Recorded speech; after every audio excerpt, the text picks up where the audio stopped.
Olá, meus amigos, minhas amigas, espero que todos estejam bem.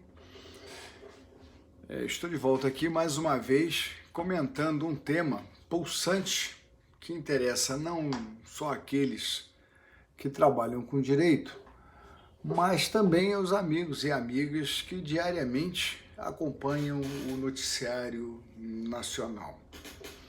Vejamos, na quinta-feira, agora passada, dia 7, o Supremo Tribunal Federal, por maioria apertada de 6-5, manteve sua jurisprudência firmada em 2009, quando consagrou o princípio constitucional da presunção de inocência, impedindo que prosperasse o entendimento mais recente de 2016, de que seria um efeito automático da sentença penal condenatória em segundo grau o recolhimento do condenado à prisão, como forma de execução antecipada de sua sentença, ainda que existisse pendência de julgamento de outros recursos, seja ele especial junto ao STJ ou extraordinário junto ao STF. Em respeito à Constituição Federal, decidindo 3 ações declaratórias de constitucionalidade, as de número 43, 44 e 54, foi considerado constitucional o artigo 283 do Código de Processo Penal, que preceitua que ninguém poderá ser preso senão em flagrante delito ou por ordem escrita e fundamentada de autoridade judiciária competente, em decorrência de sentença condenatória transitada em julgado ou no curso da investigação ou no curso do processo, em virtude de prisão temporária ou prisão preventiva. Como presidente daquela Corte Constitucional, coube ao ministro Dias Toffoli o voto de Minerva, o decisivo, o de desempate de um plenário dividido entre questões ideológicas e jurídicas. Ou seja, de um lado os ministros Alexandre, Barroso, Fachin, Carmen, que acreditam ser o papel do judiciário exercício da atividade persecutória penal. E do outro lado, Marco Aurélio, o relator, Lewandowski, Rosa Weber, Gilmar, Celso de Mello e o próprio Toffoli, que, conforme decidido, entendem que cabe tão e somente julgar os processos, conforme a lei ordinária e a Constituição. Por ser o decisivo, confesso que eu esperava mais do voto do Dias Toffoli, que, no entanto, de todos eles foi o mais vacilante, muitas vezes ambíguo, ao ponto de, durante sua apresentação, ser interpelado, o ministro foi interpelado pelo seu par, Luiz Fux, para que deixasse clara a sua posição, o que ele estava votando, afinal de contas.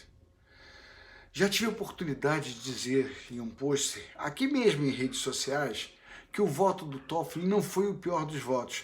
Isso porque outros 5 sequer tratavam de direito. Mesmo assim, registro que foi fraco, foi vacilante. Enquanto falava, assim fazia, parecendo que pedindo licença a superiores por suas posições, ou se é que se eles existissem, onde eles existissem.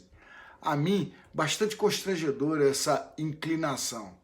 E por conta desse voto, digamos assim, acabrunhado, ao final quase que tentando se afastar de sua responsabilidade, da responsabilidade que cabe ao ministro-presidente do STF, disse que deixava a possibilidade de modificação de seu entendimento ao Congresso Nacional, que se assim entendesse e se desejasse, poderia mudar o texto constitucional de forma que a execução antecipada da sentença condenatória poderia ser restabelecida por emenda ao texto maior. E é esse o motivo de meu comentário agora. A mim me parece que, com o seu voto vacilante, Dias Toffoli, como se diz assim no popular, fez gentileza com o chapéu alheio, ou, como prefiram, vendeu um produto que o Congresso não pode entregar. Ao se livrar do problema imediato, transferindo a solução para o Congresso Nacional, o que o presidente do STF fez foi ganhar tempo. Quem sabe, na esperança de diluir insatisfações com seu voto decisivo, para oportunidade futura e incerta, uma vez que a matéria não comporta solução congressual, por tratar-se de uma questão insuperável pelo poder de reforma que possuem deputados e senadores. Isso porque os direitos e garantias fundamentais integram o conjunto das ditas cláusulas pétreas, portanto, impassíveis de supressão, salvo diante de uma nova Constituição, coisa que o Congresso não tem poder para fazê-lo. Sem maiores digressões doutrinárias, mesmo porque o propósito de nossos posts sempre é no sentido de buscar facilitar certas compreensões, de modo que alguns temas estejam entendidos por pessoas ainda que sem maiores erudições jurídicas, buscando recurso no portal do Senado Federal, através da agência Senado, que faz um verbete sobre o que seriam cláusulas pétreas e seu conceito. A questão se resume da seguinte forma, abro aspas, dispositivo constitucional que não pode ser alterado nem mesmo por proposta de emenda à Constituição, PEC. As cláusulas pétreas incisas na Constituição do Brasil de 1988 estão dispostas em seu artigo 60, parágrafo 4º.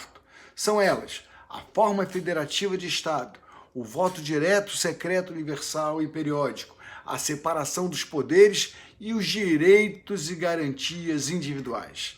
Fecho aspas. Com redação cristalina, assim como é o parágrafo original citado, em semelhante redação, o parágrafo 4º do artigo 60, creio que mais claro que isso, só a afirmação recém-assentada, afirmando que ninguém poderá ser considerado culpado, senão depois de transitada e julgada a sentença penal condenatória. No entanto, apesar dessa clareza meridiana que prevê o artigo 60, mesmo assim, no momento do seu voto nas ADCs que já mencionamos, o ministro Dias Toffoli disse que, abro aspas novamente, caso o Congresso deseje, poderão alterar a questão, reformando o texto constitucional para autorizar a prisão em segunda instância. Fecho aspas. Insisto, Toffoli conhece a Constituição suficientemente bem para saber que sua afirmação não é verdadeira. Tanto assim que em outras oportunidades, e eu fui pesquisar na internet, abandonei julgados do STF, né? Assim ele já declarou em outras oportunidades, abro aspas, qualquer política pública pode ser formatada, desde que não ofenda a cláusula pétrea. Por exemplo, alterar regime de progressão de pena é possível, a Constituição não impede. Alterar a política de armamento da população, a Constituição também não impede. Estabelecer pena de morte, aí a Constituição impede. É cláusula pétrea. Fecho aspas novamente. Esse recorte eu encontrei numa entrevista ao jornal O Globo, em matéria sobre a flexibilização do comércio de armas em janeiro ainda deste ano, em 2019.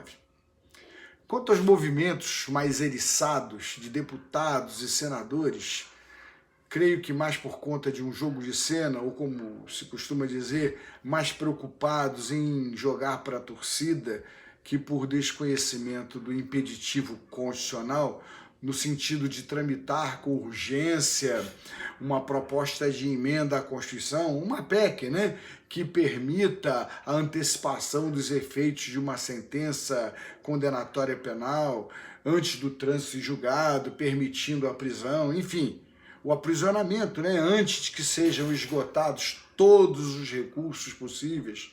De certo que isso não deve prosperar no STF, nem mesmo entre os ministros que votaram a favor da antecipação das execuções antecipadas. Bem sabem esses ministros dos riscos que tal precedente pode significar. Isso porque, uma vez aberta essa caixa de Pandora e da flexibilização das cláusulas pétreas, né, ninguém conseguiria mais devolver seus males de volta para dentro da caixa e fechá-la novamente. Como afirmamos, os direitos e garantias individuais, os direitos fundamentais são inegociáveis, são irrenunciáveis, são inalteráveis, portanto, não comportam reforma do legislador comum, mesmo quando investido na condição de constituinte derivado. Qualquer coisa diferente disso é inconstitucional em sua origem, inclusive passível de controle preventivo pelo próprio Supremo Tribunal Federal através de medida interruptiva do processo legislativo.